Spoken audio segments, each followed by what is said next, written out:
سر سید احمد خان 19ویں صدی کے ایک عظیم فلسفی، ماہر تعلیم اور عملیت پسند مسلمان تھے۔ سر سید احمد خان نے اپنی تعلیمی اور اصلاحی تحریک شروع کی اور جدید تقاضوں کے مطابق قرآن کریم کی تفسیر لکھی تو ان کے خلاف سخت طوفان برپا ہوا۔ انہیں کافر، ملحد، بے دین، زندیق اور بھانڈ کا خطاب مرحمت فرمایا گیا۔ مکہ اور مدینہ تک سے سر سید اور ان کے رفقا کے لیے کفر کے فتوے بڑی کوشش اور کاوش سے منگوائے گئے۔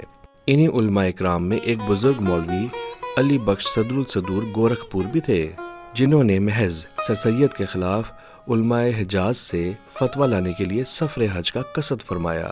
جب فتویٰ لے کر واپس آئے تو سر سید نے ان کے متعلق لکھا: مولوی علی بخش ہماری تکفیر کا فتویٰ لینے کے لیے مکہ معظمہ تشریف لے گئے تھے، چنانچہ ہمارے کفر کی بدولت ان کو حج اکبر نصیب ہوا۔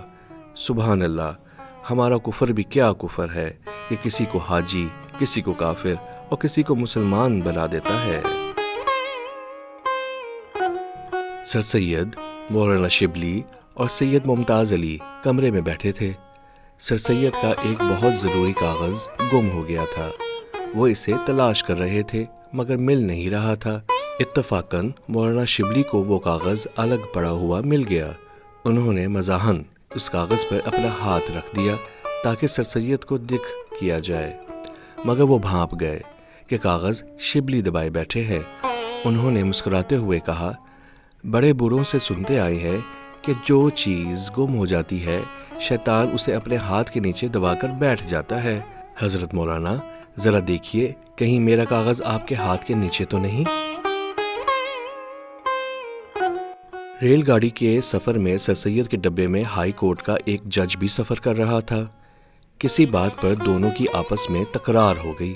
بات تو میں تک جا پہنچی اور جج نے کہا: معلوم ہے میں کون ہوں؟ میں ہائی کورٹ کا جج ہوں۔ اس پہ سر سید نے کہا: اور میں جج کا باپ ہوں۔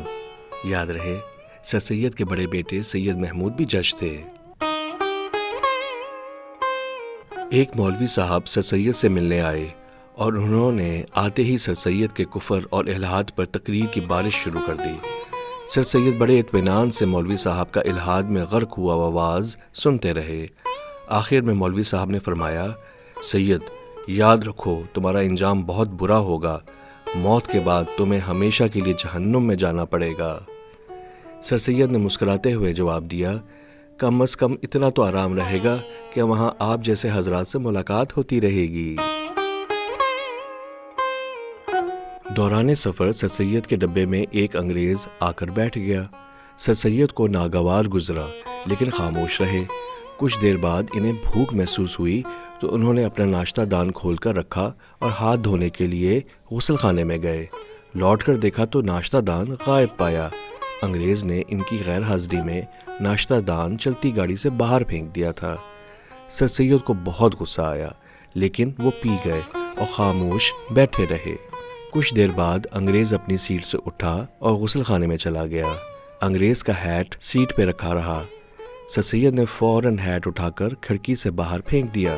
انگریز لوٹا اور ہیٹ کو اپنی جگہ پہ نہ پایا تو بولا: ویل جینٹل مین، ادھر ہمارا ہیٹ تھا، کدھر گیا؟ سر سید نے فوراً کہا: تمہارا ہیٹ میرے ناشتے دان کے تعاقب میں گیا ہے۔ سر سید نے قومی تحریک شروع کی تو ان کے خلاف مسلمانوں نے لعنت اور نفرت کی صدائیں بلند کی۔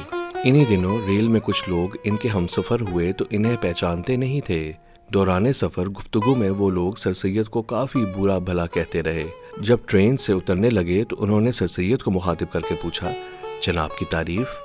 سر سید نے جواب دیا: میں وہی ننگے قوم ہوں جس کے بارے میں آپ ابھی گفتگو فرما رہے تھے۔ کسی صاحب نے سر سید کی توہین کے خیال سے انہیں ایک پھٹا پرانا جوتا بھیجا۔ سر سید نے انہیں جواب دیا کہ جوتے کی مرمت پہ 2 آنے خرچ ہوئے ہیں اور 6 آنے میں بک گیا، لہٰذا 4 آنے کی رسید حاضر ہے۔ مایا ناز قلمکاروں کی مزید خوش کلامیوں کے لیے ہمارے چینل کو پسند کریں، تبصرہ کریں اور تائید کریں۔ شکریہ۔